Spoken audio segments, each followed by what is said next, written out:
it leads not to the development of vipassana, but it leads to the development of calm on, and finally to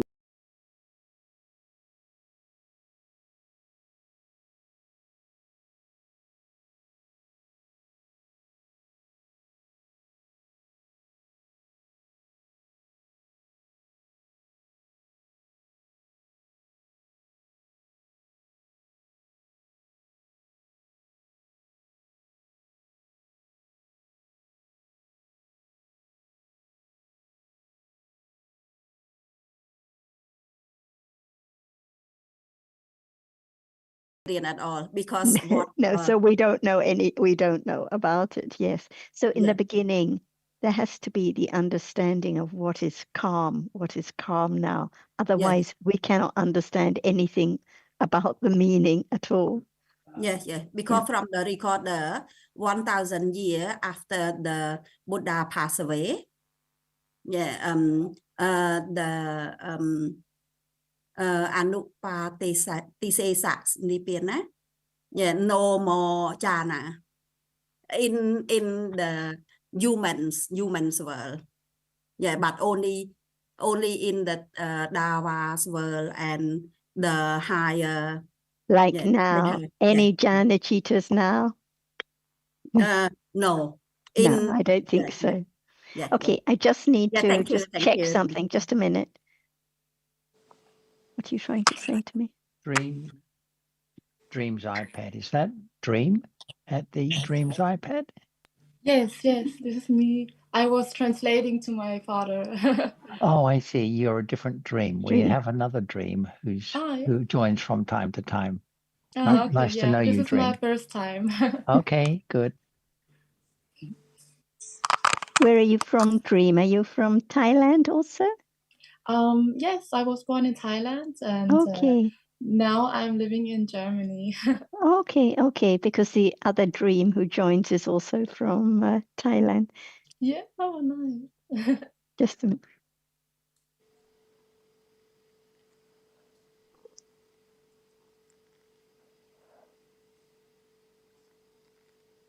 Hi, everybody. Hello. Hello, Nina. How are you? Hi, Nina. How are you? Hi, John. Hi, Sarah. I'm good. Thank you. Good. Well, we have lots of people here now. I just noticed. Okay, let's check if Ajahn is here now as well. I'm not sure. Yes, I can see. Ajahn, are you here now? Sawadee everyone. Sawadee ka. Welcome back to Zoom, Ajahn. Okay, we have lots of friends here, and Liang, I can't see you at the moment. Liang was just asking about jhana and trying to understand what is jhana. And so I was just saying at the end, but I had to look after something else, that we have to begin by understanding what is calm, because samatha is the development of calm with understanding from the very beginning, because otherwise we may hear definition of what is jhana, but if nothing is understood about calm or what conditions calm in daily life like now, then we cannot understand about the development of calm. Perhaps Ajahn would like to address this topic a little more from the beginning. Thank you, Sarah. Just understand what is there as it is. So when we talk about calm, can it be akusala? Sawadee Ajahn. For the right way, calm cannot be akusala. Yeah, it's opposite. When there's no calm, it's loba dosa and other reality, which is akusala. That's why, by way of Cetasika, there are Cetasikas which are calm, the Kaya Pasati and the Chitta Pasati Cetasika. Have you heard about that? Yes, I heard that. Among the 19 Chittasika that always comes with wholesome Chitta. That's why it cannot be akusala. But what appears, not all of them at all. They arise together, but just only one reality can appear at a time. That's why when it's not strong enough, it does not appear. Even it's kusala. It's so calm at moment of kusala, but calm does not appear because it's just that level of kusala, like giving things away, dana and sila in daily life. That's why understanding the danger of akusala, it's so very often arising and falling away by conditions. So no more understanding to get rid of it. It can be just stop it to arise so very often. That's why people in the Buddha's day just found the way to have more kusala, to be more calm, until it developed to the degree that it appears as calmness, different levels, that's all. So understanding what is there is the beginning of understanding what is there later, which does not appear now. Like calmness, see? At moment of kusala is there, but nobody knows the characteristic of such reality because it has to be understanding just one reality at a time. Only when it appears, so it can be studied to be known that it cannot be taken for anyone, anything at all, just as a reality as it is. Sorry, Ajahn. How can we know that there is calm that comes with wholesome chitta? Yeah, because so far I check whether it's calm. When it's calm, I normally check, oh, is there any attachment or is there any even low level of aversion or not?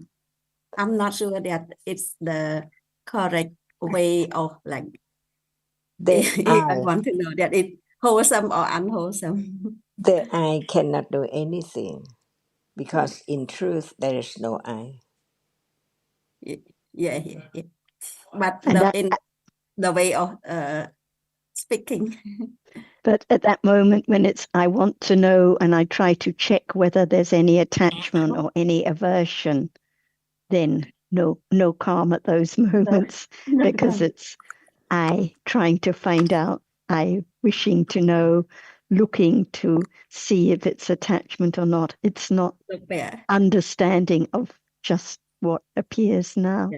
Yeah. And it is very subtle, just for those who are quite new or not so used to the Pali terms. I'll just add that usually in ordinary language, we think of being calm when we're having a pleasant walk on the beach or in the forest and everything seems very peaceful and there are no disturbances.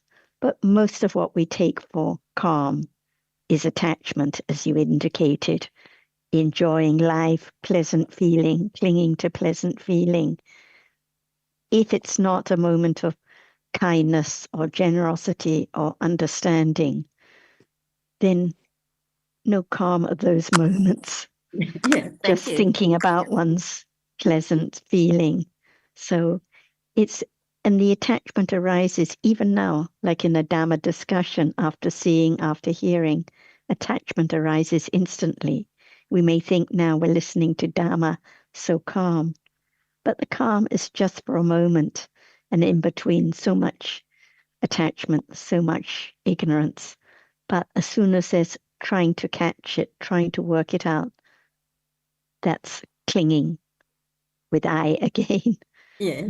So even the very beginning to understand what is calm and how it's different from the calm we're used to considering in our ordinary life. It's very subtle, very deep. And the understanding has to develop naturally, not trying to catch it, not I want to know anything. And so for any kind of bhavana, for any kind of mental development, it has to begin with understanding. In this case, understanding of what is calm, what is the object of calm, how it develops. Yes, Different thank you from for the reminding. understanding of reality. It's very quick. Lopa comes very quick and very subtle. And it's not my loba, it's just a Dhamma that arises, clings, and is gone instantly. Of no significance, is gone instantly. But it has to be understood little by little. Last time, I think that we talked a bit about the asavas, the very subtle kinds of attachment and ignorance, which arise even now after seeing or hearing and have to be eradicated little by little, but they don't appear, they're not known. And you asked Liang, how can I know whether it's calm or not, right? And I think everyone wonders the same thing, because we are told that if it's kusala, then there's calm. And if it's calm, then there's kusala. So it can be known it's calm if it's kusala. But also if it's known to be calm, then it must be kusala.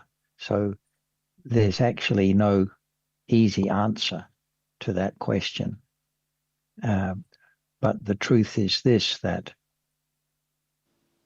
calm can be known.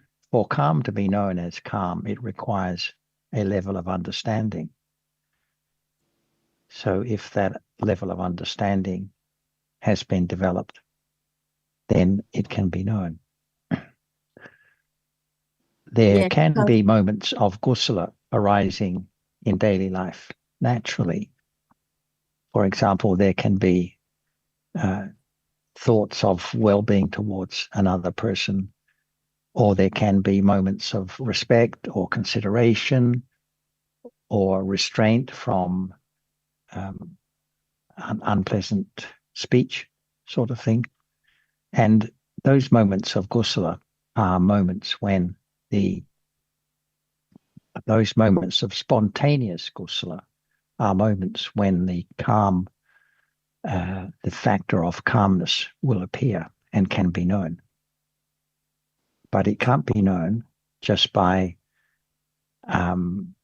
analyzing our quiet state of mind and asking, is there any attachment or aversion? Because what appears to be a quiet state of mind can just be subtle akusala.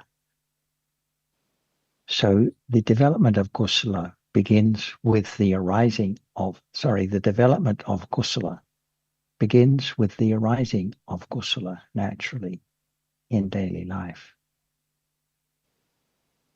And those moments, as I say, may occur from time to time. But more importantly, Liang, the other comment I wanted to make was the path taught by the Buddha is a path of understanding the true nature of any presently arising conditioned reality.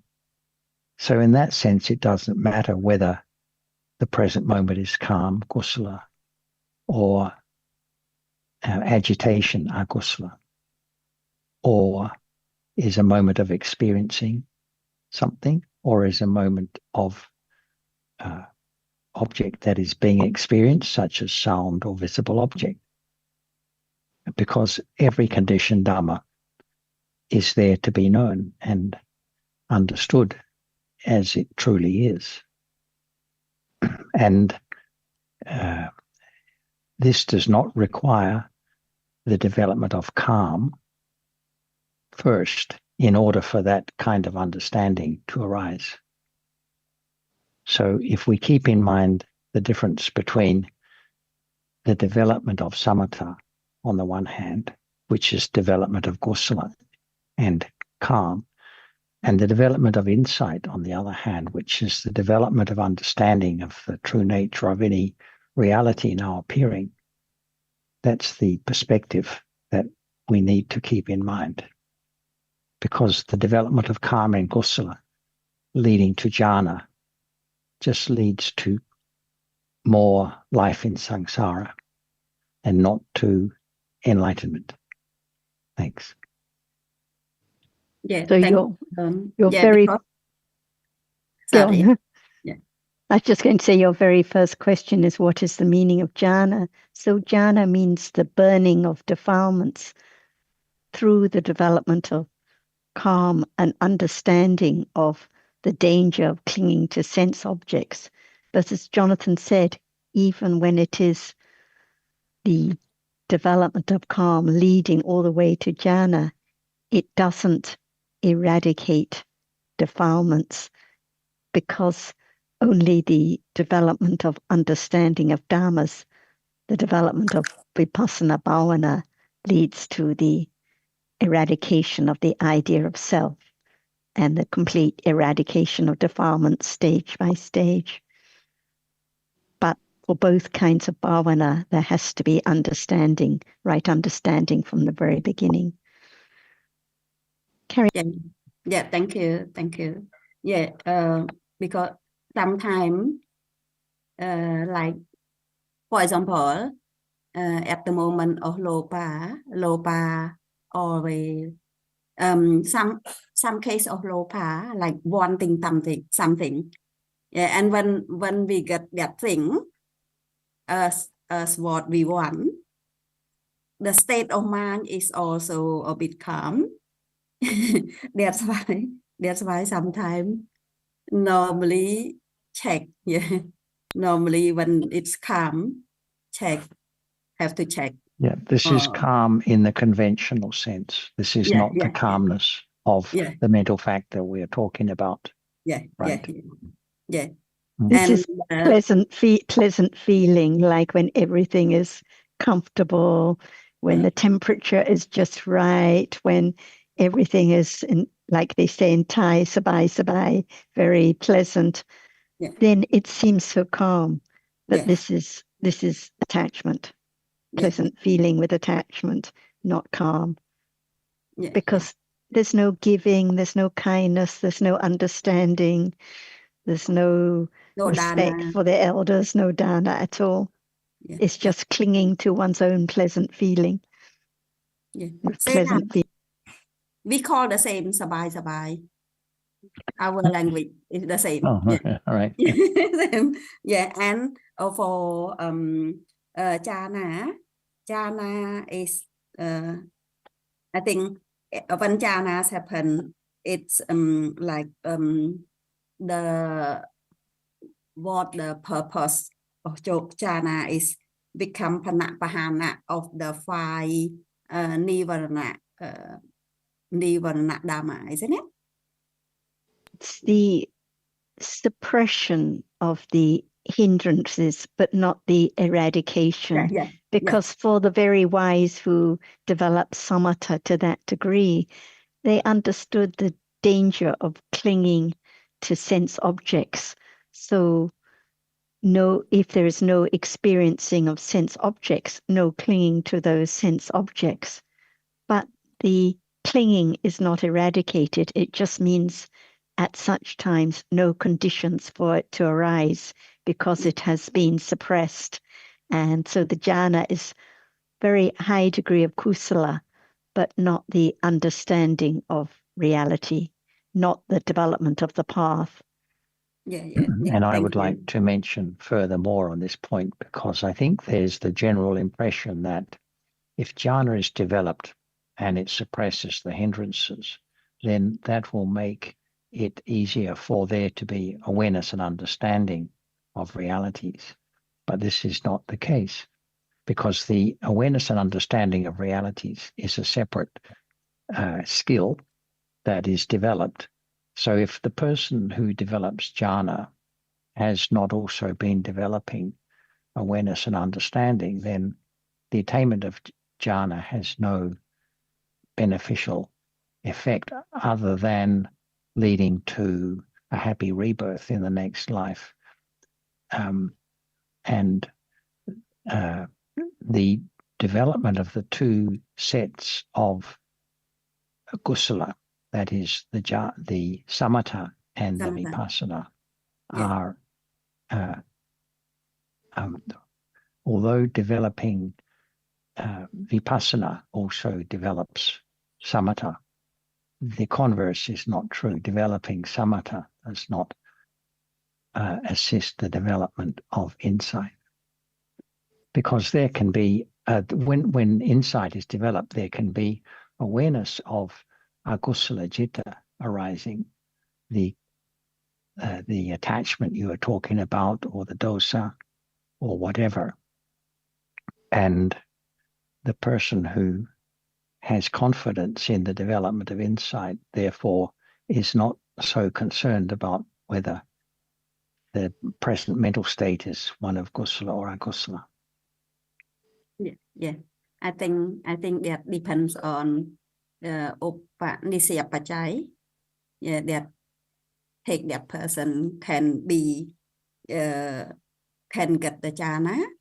Jhana, I think, is a level of high level of merit if no Buddha enlightenment. Yeah, but even that person have jhana, but they have to listen to the enlightenment so that they can become like what Pali call Opatao Phekya Vimutta Bokol. Yeah. So the higher, because sometimes I don't know what the English call. The higher calm is the calm that develops now with understanding of reality. The development of samatha bhavana to jhana, however great, without understanding of reality, it can never be adhicitta, it can never be the higher calm. So the calm develops with understanding of reality, and this is higher calm, because it develops all the way with right understanding of realities as anatta, not someone, not something, not I doing anything. So it has to begin to develop now, no matter what words we use. Yeah. So there can be calm even now, a moment of understanding what appears right now, seeing now, irritation now, hearing now, doubt now, and a moment of understanding, as Jonathan said, there is calm. And this is the calm that has to be is developed with understanding, higher calm. Let's see if Ajahn would like to add more. Thank you. Can we know that it's now there? Not really, Ajahn. Not yet. Until Not yet. right understanding develop enough to understand what is there as it is, little by little, begin now to develop the understanding of the truth of what is there. No selection by conditions. Yeah, no by condition, like Upanishad Pachaya. Yeah, if you don't have that condition to be the person that in the future having jhana, don't wish, even you will never happen. The wishing to find it, the wishing to find the calm is not the understanding of what is conditioned right now. Yeah. Yeah, and go back to what we discussed before. Nina, me, and John talk about after, like, for example, hearing. Yeah, remember John's long time ago. Yeah, after hearing, because normally after hearing, I didn't mean that state at the level of satapathan arise, but at least is kusala, because after hearing, normally considering of sound of the what they call the nature of sound. Yeah, not normally what happened to me is considering, and I know before I didn't know what is there. Sometimes is contact, considering how it sound contact with the ear base. that sometimes happen to me when sound happening. Just thinking and trying to understand the present moment in terms of what we've learned about realities. Yeah, but that's what I mean. This is not the development of understanding, because it's not the awareness and understanding arising naturally. Yeah, but sometimes considering the because we have learned, we have learned about what the Buddha was teaching, Buddha taught, and then when it happened, when we after hearing, considering happen, But if we are thinking about what is happening at the present moment, whether it's hearing or seeing or thinking, it's all gone before it can be known. So thinking about the present moment reality in that way it's not possible for that to catch the present moment exactly as it is, because it all happens so quickly and is gone before we can recognize it as such. So this is not actually a helpful way. The reflection of the Buddha's teaching on what he says about hearing and sound and so forth is useful. Trying to apply that to the present moment is not the same as reflecting on just what the teaching is. If we try to assess the present moment in terms of what we've learned about conditioned dhammas, that is a subtle way of trying to have more kusala or more awareness and understanding, rather than taking the present moment as it comes. I mean, in other words, I mean, all of us who've heard the Dhamma, or everyone who hears the Dhamma regularly, will think about the Dhamma, what they've heard at different occasions by Prakatupanisepaccha. But the mode of thinking, they can be thinking with ignorance and they can be thinking with understanding. So it's not what we think about, it's the mode of thinking, what the thinking is conditioned by. And what John was referring to, reflection, that is thinking with understanding. For example, now sound appears. If there's understanding of sound, it's just that which is heard. There's no thought about how the sound must impinge on the ear sense, and it's a Dhamma and it's a Rupa and so on, because it's just what appears. No need for any words at that moment. If there is the idea that, oh, actually I'm hearing an understanding about the sound impinging on the ear sense and so on, it's thinking about a long story. It's not the understanding right now of just what is heard and gone instantly.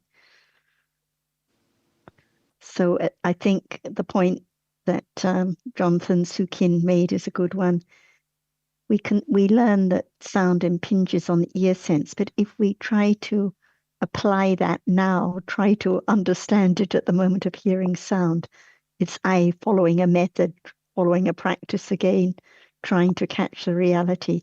It's not the natural understanding of just what appears now, gone by conditions. Sarah and John, may I come in a bit? Doesn't it come naturally when we identify that sound as becoming kusala vipaka or agusala vipaka? be known now whether the sound, the hearing of the sound, because the sound isn't kusala vipaka or akusala vipaka, the hearing is the vipaka. Can it be known now whether the hearing hears a pleasant or unpleasant sound, whether it's kusala or akusala vipaka at this instant, No. and this instant, and this instant? No. It's not known, and it's not important, and it's gone long before there's any idea or thought about it. Conventionally, we say, oh, when I hear the birds singing, it's kusala vipaka, and when I eat the tasty food, it's kusala vipaka, and when there's a loud noise, it's akusala vipaka, or when there's a flood in the street, it's akusala vipaka. This is just conventional talk. It's not actually any understanding, because the moment of hearing now and seeing is gone instantly. No one knows at this moment whether it's kusala or akusala vipaka, and it's just a result. It's not of importance at all. We see. It's gone immediately. So it's just an intellectual understanding where we have to understand and distinguish these as just basic understanding. But reality has come and gone. Exactly. We know that the vipaka now is a result of good or bad deeds. We know when there's painful bodily feeling. We know it's akusala vipaka. But even then, what is taken for the painful feeling has long gone by the time there's the story about it. So understood. If there's any trying to catch it or trying to apply the theory to understand this moment, then one's lost in the same trap of focusing on a particular object. It's not the understanding of just what appears now. So the study of Dhamma is much more subtle than we think. Thank you. And I'd like to, sorry, go ahead, whoever was. This is Yogesh Shara. Yogesh Gautam. Last week we also attended, and Jonathan made a point about the Vipassana. The object of the Vipassana can only be the reality. And the reality cannot be known by focusing on them. If we focus on something, it is another way of thinking. So that is the point, the context. My question comes. We have attended several Vipassana courses under the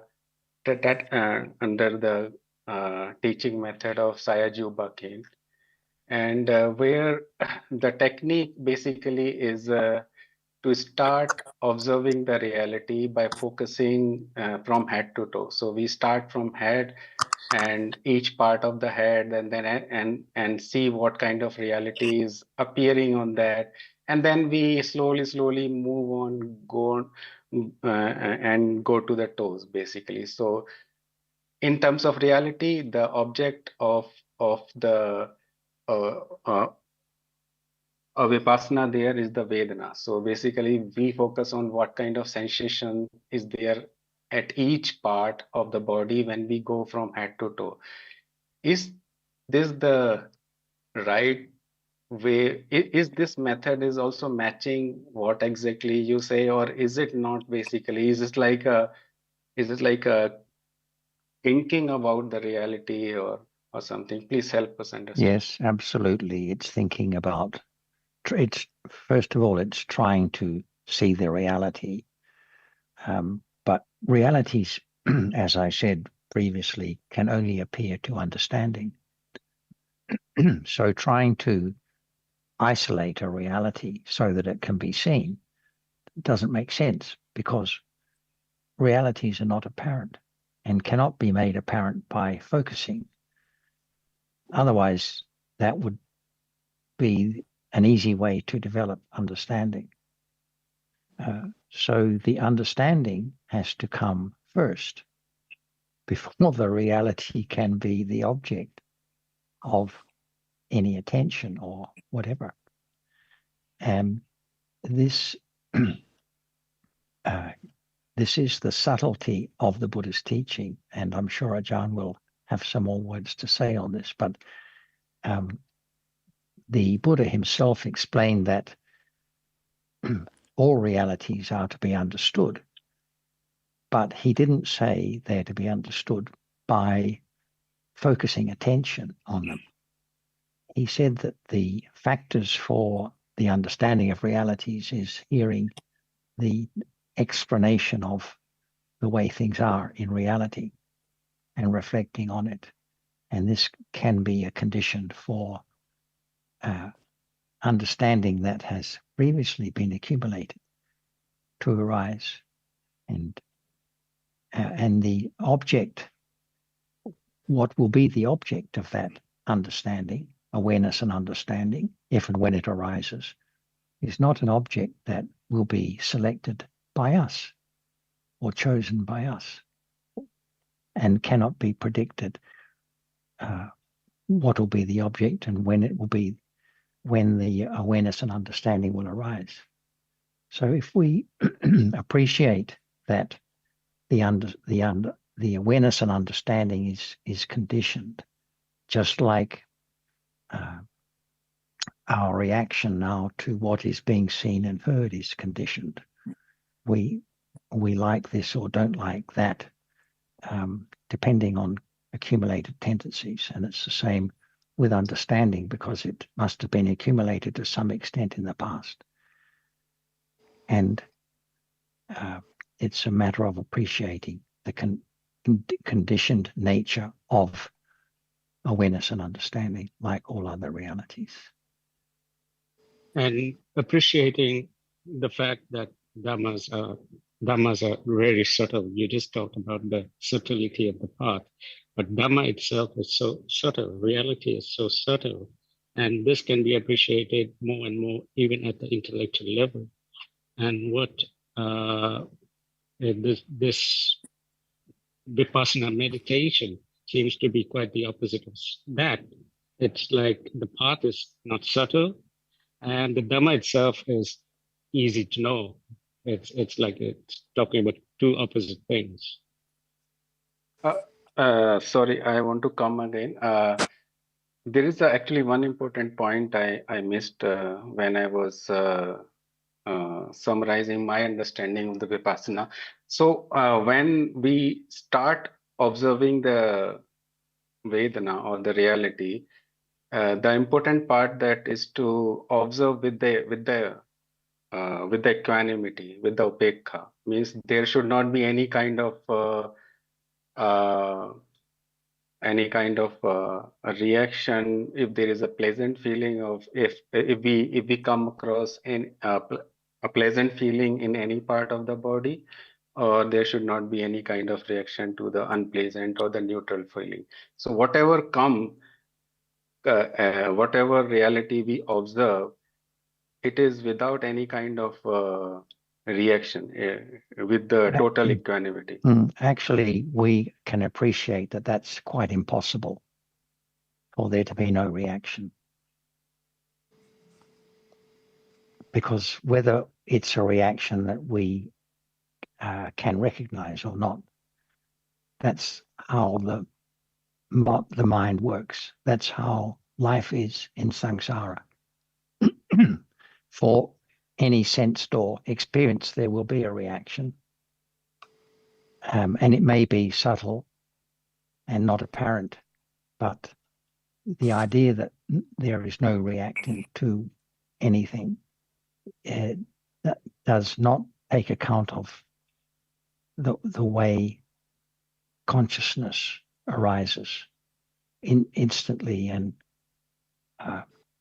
how every sense or impression is followed by mind or consciousness which reacts to it. So one is kidding oneself, one is fooling oneself if one thinks that there is no reaction to what is being experienced. It's just not possible. Just like stopping thinking can't happen. And Ubeka must be a Dhamma.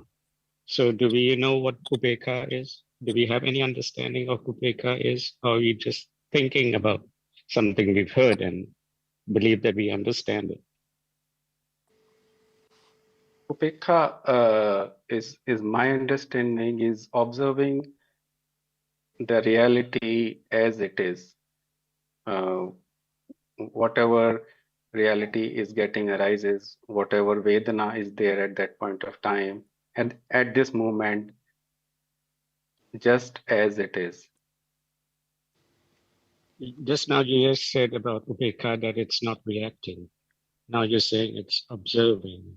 And exactly what are we talking about? Because we also hear in the Dhamma about sati. Sati means mindful of a reality. And we also hear about understanding, sati sampajanya, that understanding understands the characteristic of a reality. What you seem to be describing is something different. Yeah, this is the best of my understanding at this point of time. Basically, that the efforts basically here, or the practice here, that the awareness or the observation, or just seeing the Vedanas as it is. That is what is the kind of should be the volition here. I think, Yogesh, we have to go back to the beginning, like we were discussing last time, about Right. how there are two kinds of realities. Those kinds of realities that experience an object can experience an object, namas. For Right. example, chitta arises each moment. It experiences its object, like seeing now, hearing now, thinking now. Right. And the different ceitasikas, the mental factors, arise with each citta and experience an object. No one can make seeing arise. No one can stop seeing arising. No one can make pleasant feeling arise. No one can stop unpleasant feeling arise. They are all anatta. Whatever is conditioned is anatta. We also discussed about Vedana, feeling, how it is a nama that arises with every citta. Is that correct? Right. So it's a cetasika that arises at every moment. So at a moment of seeing, neutral feeling. At a moment of painful bodily experience, there's painful feeling. At a moment of thinking now, sometimes pleasant feeling if there is attachment or if there's understanding, sometimes unpleasant feeling if there is aversion, sometimes neutral feeling. So the Vedana tastes the object that the citta experiences. It's not a sensation on the body or anything like that, because it's a nama that arises with each citta, experiences the object in a pleasant, unpleasant, or neutral way. At moments of kusala, moments of wholesomeness, there's pleasant feeling or neutral feeling, and there's equanimity at every moment of kusala. It's by conditions, just like calm arises with kusala cittas by conditions. As soon as there is trying to be calm, like we discussed with Liang, or trying to have equanimity, no calm, no equanimity, because it's I trying, wishing. If there's trying to focus on a particular object to experience, again, it's I with clinging, no calm, no equanimity at those moments, no understanding that dhammas are anatta. So what is experienced through the body sense are not Vedana, but like now, what is touched? Hardness, softness, heat, cold, that's it. No pleasant feeling or unpleasant feeling. So without understanding a little more about one reality at a time, as Ajahn always emphasizes, everything gets mixed up. And without understanding firmly about the distinction between namas and rupas, those realities that can experience an object, and those realities that don't experience anything, it's always going to be I experiencing, I observing, I focusing on a particular object, I following a practice. And we can call that practice vipassana or anything, but it's not actually the understanding of vipassana, because vipassana is the very highly developed, clear understanding of Dhamma as anatta. It's not the thinking about how sound impinges on ear sense now, or it's not the experiencing of hardness or bodily painful feeling now. This is thinking about different realities. It's the beginning of considering that, when carefully understood, leads to the development of satipatthana on and on until it is that clear understanding. So that's why, I mean, we need to start at the beginning to really understand what are those dhammas that experience an object and what are those dhammas that don't experience an object, and begin to understand there is no one here to do anything, no one to observe with equanimity, no one to focus, no one to follow a practice, because each Vedana, each hardness, each seeing, each equanimity or lack of equanimity arises by conditions and is gone instantly. A very, very long time ago, when I was in India in the 1970s, I had a long walk and chat with Mr. Gwenka, and I said to him, "But what about dhammas as anatta?" So that was our discussion at that time, because it has to come back to the very beginning, the understanding of dhammas here and now as dhammas, not trying to observe, trying to experience. Because, like we discussed with Liang, that is following one's clinging. I would like to be calm. I would like to have equanimity. I would like to focus on this and that. It's not the letting go of letting go of clinging to having awareness. So this is why it's so subtle. Right. Let's see if Ajahn, I'm sure Ajahn will be very happy to add more on this topic. What is vipassana?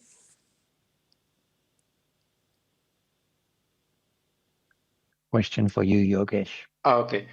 Yes, Ajahn. Vipassana is observing the reality of the movement inside the body. Can there be vipassana now? Yes, there can be vipassana if there is a right observation without any attachment.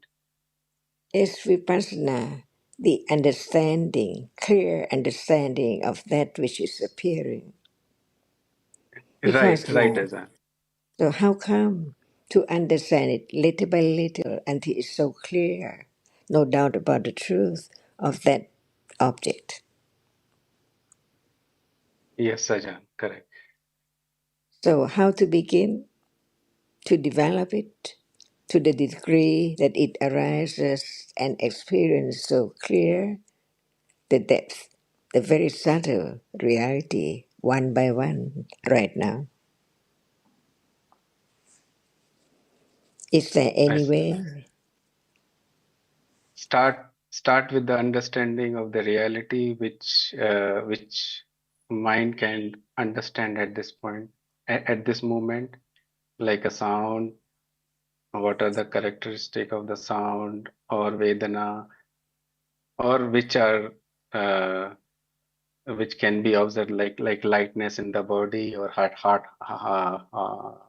tightness in the body, or sweating, or itching, or hotness and coldness, or some kind of agitation in the mind, uh, uh, like bloating of the body. So all these things,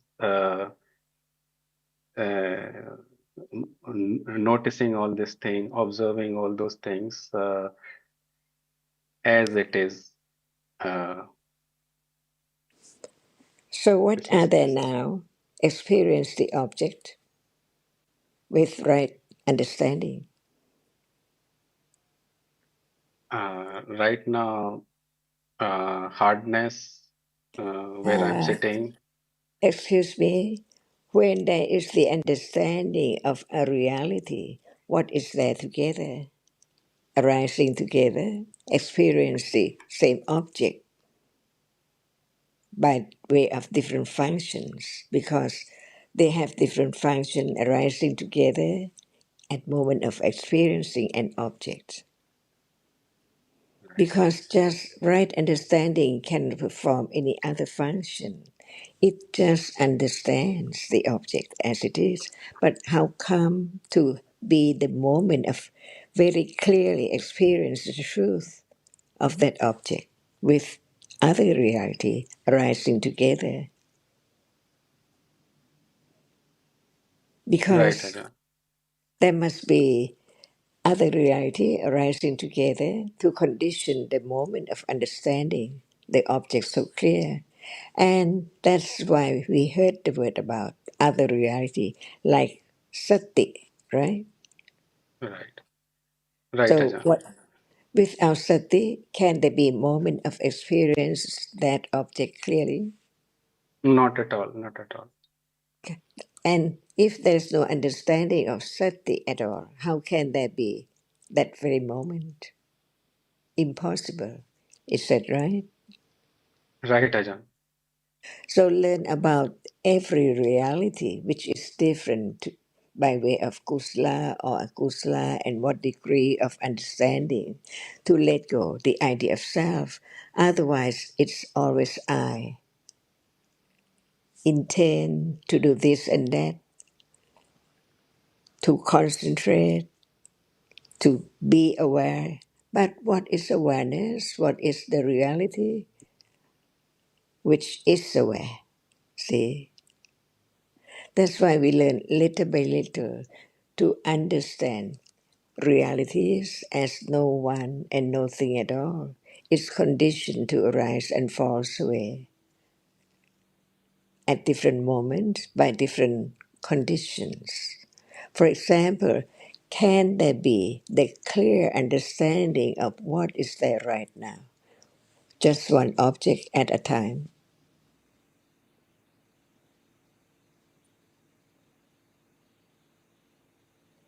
Is it possible? With the strong sati, this is possible, Ajahn. Is there any moment of recognizing sati when it's there in daily life? Because understanding has to be understanding the reality in daily life. What Buddha taught is the teachings to understand what is there right now from moment to moment, waking up, seeing, hearing, and so on. So real life. So understanding life as it is, to understand each different moment. For example, now there is seeing. Is there sharp and clear understanding of seeing, not the object which is seen, only seeing.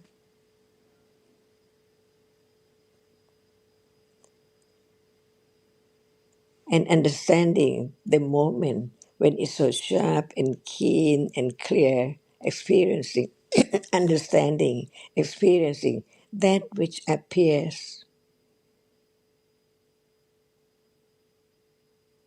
And that is daily life. So right understanding develops in the daily life. Vipassana is the development of understanding what is there by conditions, any moment in life, any moment, no selection at all, by conditions, all by conditions. That's why if there's no understanding of what is there right now, it's impossible to understand other moment which is there because no understanding of this moment yet. So what moments are there in life? Moment of seeing, hearing, smelling, tasting, touching, thinking, again and again from day to day, from month to month, from life to life. Only 6 doorways. And the reality which experiences an object is different from that which arises but cannot experience anything at all. All are real, so all of them are Dhamma, because Dhamma means whatever is real. So it's not just the word or the thought only about Nama and Rupa, but it's the understanding, the characteristic, the reality, the nature of Nama as that which experiences an object. But at moment of seeing in life, is there any moment beginning to attend to seeing as it's not anyone or anything at all. It's only that which arises to see by conditions, different from moment of beginning to understand what is seen as not anyone or anything. It's just a dot of color in a moment of seeing. So now so many uncountable seeing, taking what is there as permanent, as something with shape and form to be the dog, the cat, or the purse, or the television, and on and on. Not understanding the moment of clearly, so sharp, so keen to understand the truth of what is there as no one, no thing, no television. It's only just that which is experienced. And it's different from the moment when there's no thought about anything which sees and heard and touch at all. Just live with the idea of something all the time. Even at moment of hearing the words about it, it's only hearing or I still hear what is true. No one hears. Only that reality which is conditioned to arise, to hear, not to see by different conditions. Before there can be just a moment of experiencing the object clearly, one object at a time. Imagine it's not what it appears now, as many things, many people, only one object. So, without right understanding of the characteristic of that object as it is, how can there be the moment of understanding the truth of it? For example, right now, what is there? Hearing And and seeing, not together, different ones. And what can be realized as not self? both are no self. What is seeing? Seeing is uh, is uh, is just experiencing the visible objects. So this level of understanding of thinking is not vipassana, isn't it? This is vipassana because it is without any kind of attachment. It is arising by seeing arising by its own conditions, So and how that is still it thinking about it, not attending to just the reality which experiences the object, right?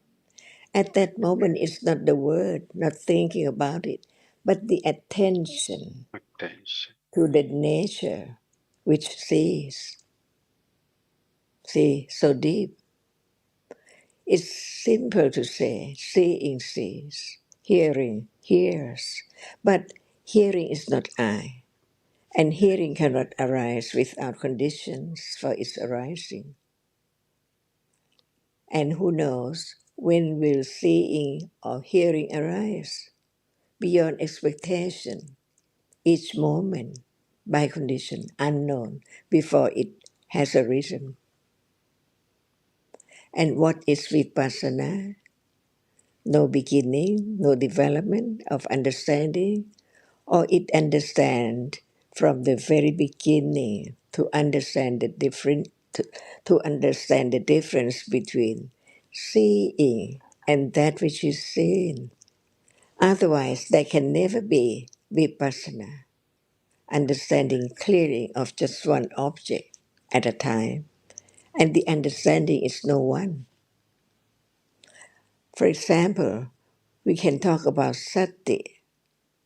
Is sati right understanding?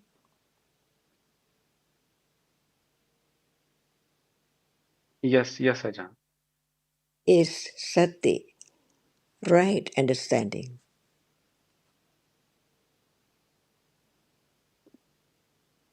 No, Ajahn. No, sati is not right understanding. It is awareness. This is the beginning to understand what is what from the very beginning until it's so clear stage by stage. The first round of the Four Noble Truths, as Buddha taught, to condition the second round, begin to be directly understanding the truth of what is there by conditions. No doubt about what we have heard before. Sati is there, being aware instantly with right understanding. Sati sampajanya, sati patthana, of the object which is there, as the object of understanding or object of development, understanding the truth little by little. It Right. has to be the first stage before there can be the higher stage. So without understanding what is there from the very beginning right now, there can never be vipassana at all. So each word should be clearly understood. The truth, not just the word. There are many levels of understanding. It's not just talk about it and it would become clear. Impossible. Different stages of understanding, very, very gradually developed from moment to moment right now. So learn about the reality which is appearing by conditions, not at will with attachment, just want to understand. So I can understand or I understand always belong to I. That is not letting go of wrong understanding, taking whatever is there as I or me or mind or mine. So now learn to understand what is there. See? The Right. characteristic of that which experiences is the unknown. Even at moment of seeing, without the reality which is there, experience the unknown object. So the object is not known, but it's there, the reality which experiences object. So when it is seeing later, that reality which experiences when the object is not known is there. See the object. So the object is seen by that reality which is there, experiences the object. And that is not vipassana yet. So vipassana is not just sit and develop or concentrate or think about anything, but the moment of beginning to understand the truth, the first round of Ariya Satya. Without the first round, how can be the third round? The realization of the truth. Satyayana, Kitayana, Katayana. That's why each word should be studied so carefully. Otherwise, there cannot be many words. Why there are so many words about even just one reality? Because they have different levels. Even right understanding cannot jump from now to be vipassana. And that is the very subtle teachings about the truth, enlightened by the Buddha. After so uncountable eons and eons and eons, to realize seeing now as it is, and the reality which the object does not appear to be known. But at that moment, there is a reality which experiences the unknown object.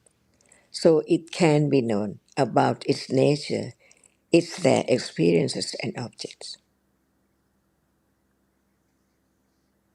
Learn to let go attachment and ignorance, to just use the term without understanding the truth of that word.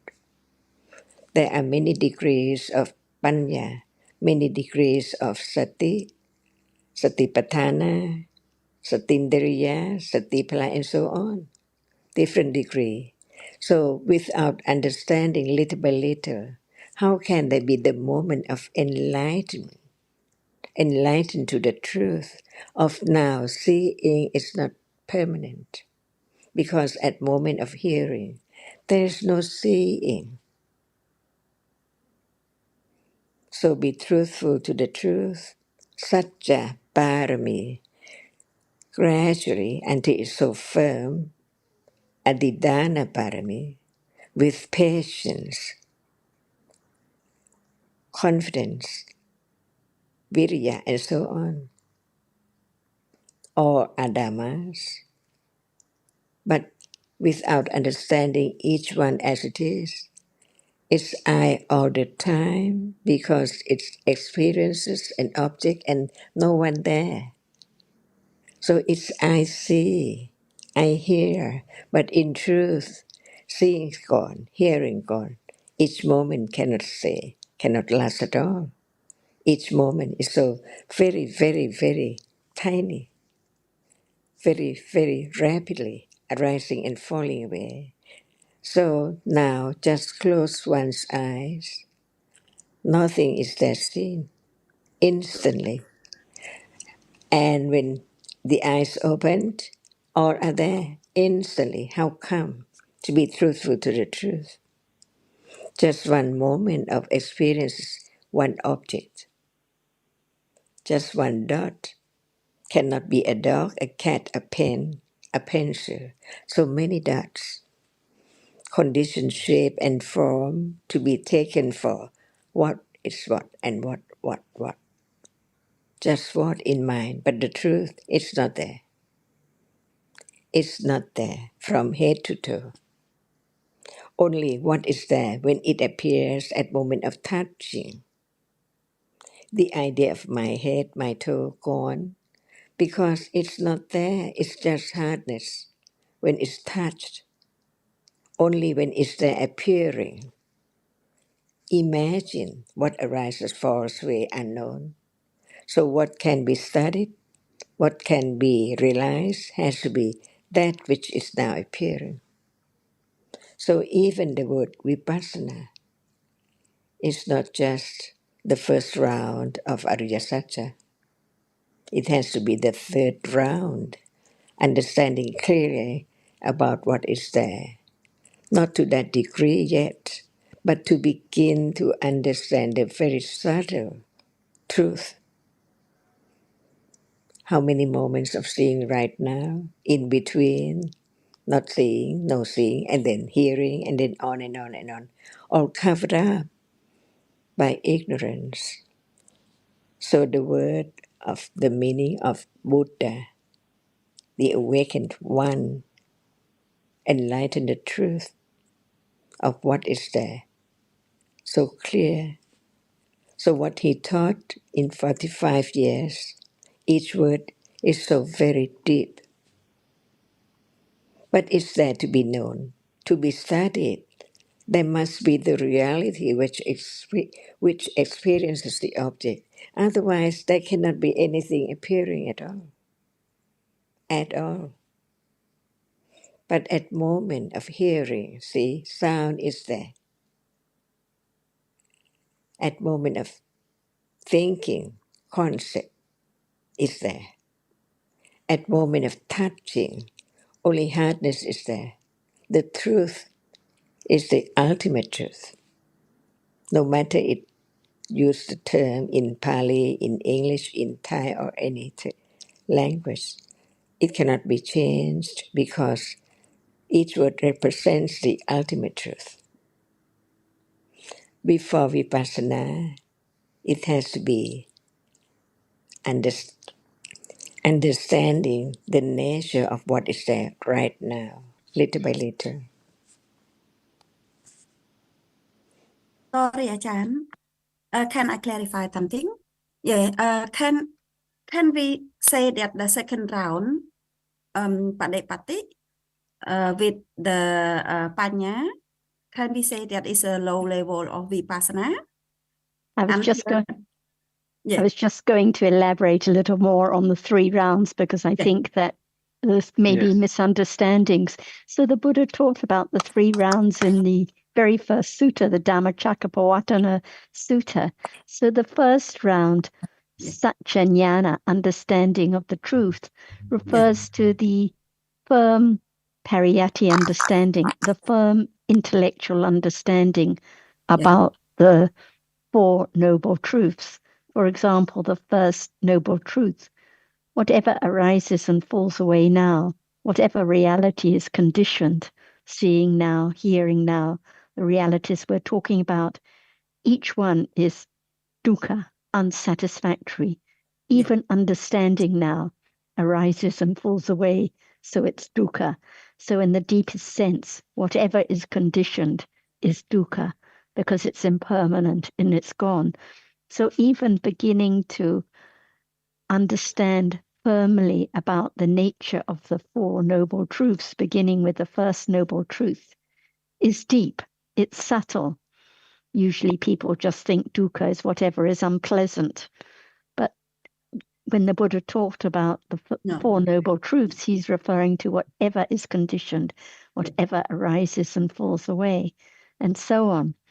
The second round, Kicca Jnana, is the Patipatti understanding, the direct understanding, the development of Satipatthana, the what is to be done, Kicca Jnana, the function of understanding at this moment, to understand seeing now, hearing now. So it's not just the firm intellectual understanding, but the direct understanding of realities. And this is the development of Satipatthana, the direct understanding of the noble truths, beginning with the direct understanding of realities that appear now as anatta, dhammas as anatta. And the third round is the kata jnana, what has been accomplished. And this refers to the development of vipassana, including enlightenment. So without the firm intellectual understanding of realities, the first round, and the development of Satipatthana, the direct understanding of what appears now, seeing is just seeing. It's not I see or I'm focusing or observing or anything. It's just a Dhamma that sees what is seen and gone instantly. Without the development of Satipatthana, there can never be the very clear understanding, the development of vipassana. So usually people will just like to practice vipassana, but no firm intellectual understanding, no development of satipatthana. So without the first round, the second round, there will never be clear understanding of realities. But it takes a lot of, coming back to Yogesh's points, it takes a lot of courage, a lot of patience, a lot of confidence in the truth to begin to let go of the idea of I am observing and I should focus on an object or I should follow a practice. But when understanding develops of different dharmas, it's like the letting go of a big burden. It's like one who's been carrying big rocks around on one's back and letting go of the idea of I should do, I can observe, I can follow, I must practice. It's like letting go of these rocks. Life follows easily. Nothing special to be done. It doesn't matter whether we're in the market or in the temple, in the city, in Bangalore or in Hong Kong. Seeing is seeing, hearing is hearing, pleasant feeling is pleasant feeling. And life is just at this very moment, just as it is now. So if there's I trying at this moment, even that can be understood. It's just attachment and wrong view, ditthi. It can be understood and it's gone instantly. Actually, each conditioned Dhamma is anatta. And this is the main point of the Buddha's teachings.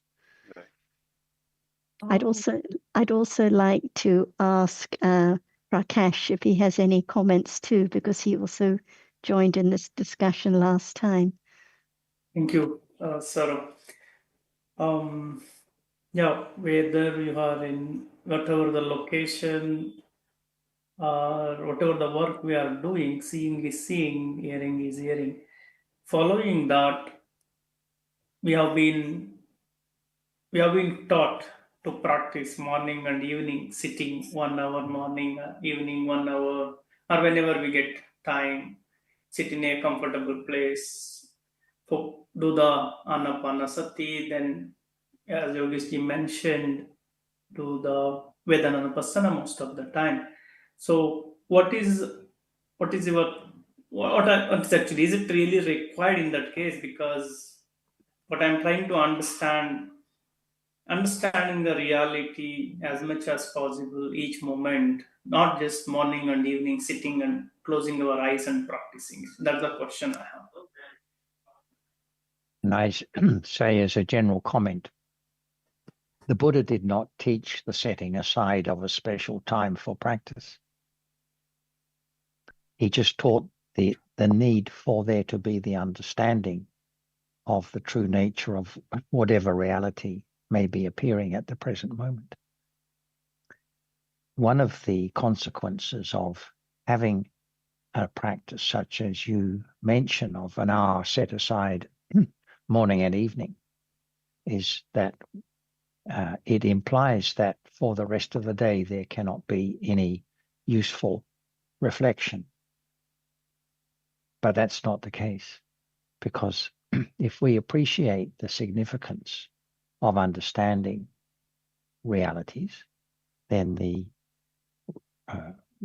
interest is there, the reflection can be there at any time of the day, and there can be conditions for kusala of one kind or another arising.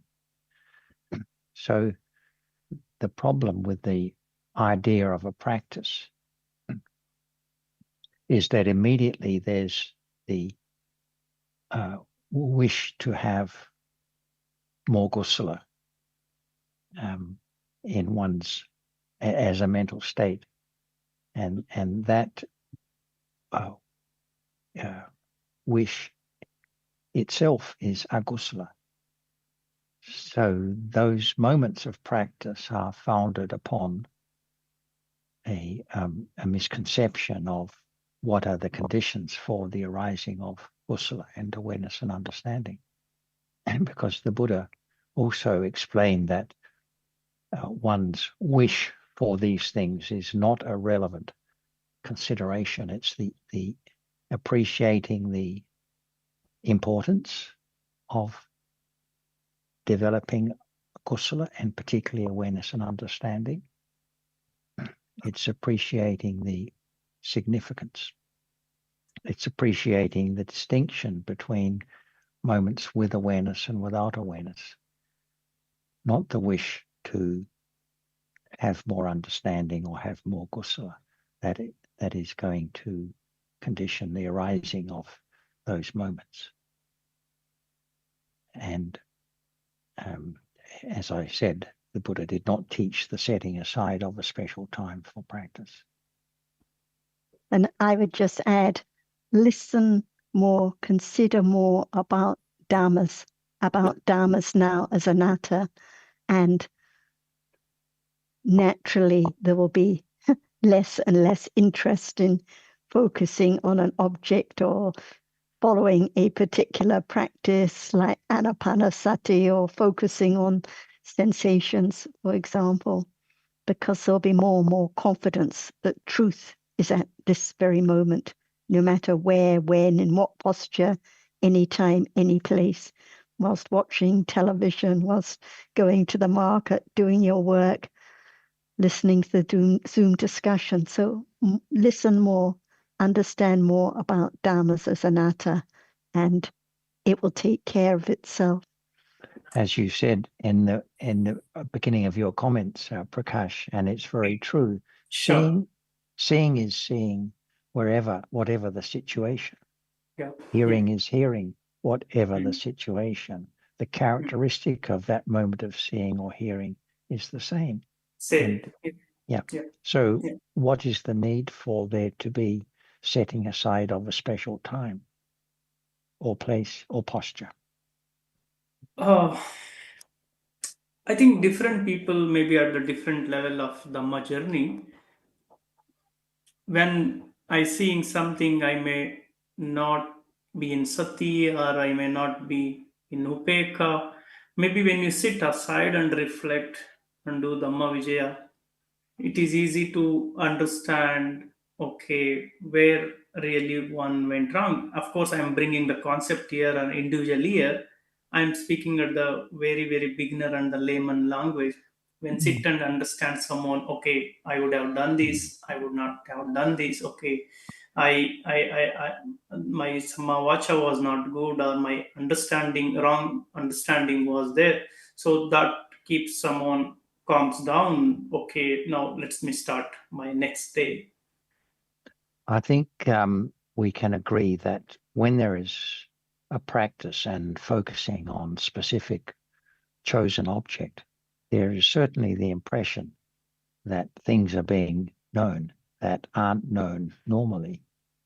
And it's true that if one follows a practice of that kind, there will probably be some special moments of experience which lead one to believe that there is progress and one is developing understanding. But the question is this the path taught by the Buddha? Because I would say that whatever practice one follows, there will be special moments of so-called special moments of consciousness, because it's not normal and natural. There's bound to be special experiences, but that doesn't mean that it's kusala that's being developed. Yeah, what is that can be attachment also, and after some time. Yeah. Well, we know Prakash, that if there is the selection of an object, then that's attachment right there. Yeah. Because that's the belief that that there is a need to focus on the object, rather than the understanding that if awareness is conditioned to arise, it arises and experiences the object. So that's the difference to reflect upon. If there isn't any understanding of any kusala and understanding in normal daily life, then it may be that one has the idea that there needs to be practice for those moments to arise. If one has that idea in the first place, then of course there won't be any awareness and understanding or kusala arising in normal daily life. Sorry, Prakash. Yeah, because I never joined the Vipassana groups. Normally they said about the I heard people say that make your chitta on upekha. What do you mean by upekha? Being equanimous, whatever appears at the mental level or at the rupa, just be aware and don't take that into personally. Okay. Because as long even I never joined samadhi or vipassana group, I think when they talk about upekha is the origin of the paramattha dhamma is tatra machatata chitasika, that function of the upekha at that time is not a feeling, is not a type of feeling. Is it correct? No, I have a different understanding on that. Okay. I think we just have a few minutes left before we finish. So let's let Ajahn have the last few words. Yes. Thank you, Ajahn. What's the Pali word for practice? What's the Pali term? Is it the teachings of the Buddha? Pati. What's the meaning of pati and pati? 2 words. Forward to the reality. Pati is particularly, and pati is to attain or to approach. So, what can approach the truth? Pati is not just learning about citta, it experiences the object and cetasikas, mental factor, and so on. But they are there now. So the second round, pati, directly aware of that which is there. It's particularly one object only. Otherwise, it cannot be known when they are together. Which one can be known? Only one, pati, and pati, to reach, to attain, to approach, to get closer, to understand the truth. When it's far away, it cannot be understood. Like seeing right now, it's so close, but it's so far to understand. Because no idea, no thought, no teachings, no words about its truth. It's just that which is there. The reality which arises and experiences the object only in one moment and then gone, condition the next moment to arise, experience the object and gone. All the time in life, no matter in sleep or when one wakes up, seeing, hearing, it's there all the time. So this is the first level of understanding of what is there in life as not anyone or anything at all. Each one has its own characteristic. So firm confidence of the truth that it's there right now. Should it be known directly, not just hearing and talking about it. The second round, to be aware of what is there. Just to be aware is not enough. No one knows. What does it mean? What is it? But learning to understand the different characteristics of different realities, which are sometimes so very closely, very, very difficult to understand the difference, so very, very subtle. But the teachings of the Buddha taught about the truth of each moment, to learn to have confidence of the truth of realities. Dhamma, anatta, little by little, the first round, so firm. Satya, jnana, the understanding of the truth is so true. The truth can never be changed, the ultimate truth of life of each moment. That is not enough just to know it by words, because it's there now. Seeing is there now. It's not just the word. It has to be known, not just saying. It sees. But now it's so close it sees now. Without the reality, which the Buddha used the word sati in Pali, different from other Jasikas. So we learn little by little each word to understand the truth. No matter what moment in life, they are all dhammas, different dhammas by conditions. Dukkha just arises and falls away. Unsatisfactory, because from nothing, and then is there something, and then nothing again. So what's the use of just be there and then gone, never to arise again? So understanding there's Ariya Satya Dukkha, not only painful feeling, unpleasant feeling, so on. But the truth is that no matter it's pleasant or unpleasant, right understanding or ignorance, all gone. Just there, so very, very, very short. No one knows because it arises and falls away very quickly. All of them are taken as atta. So it's the word of atta. But right understanding is not atta, it's anatta, it's the word of anatta.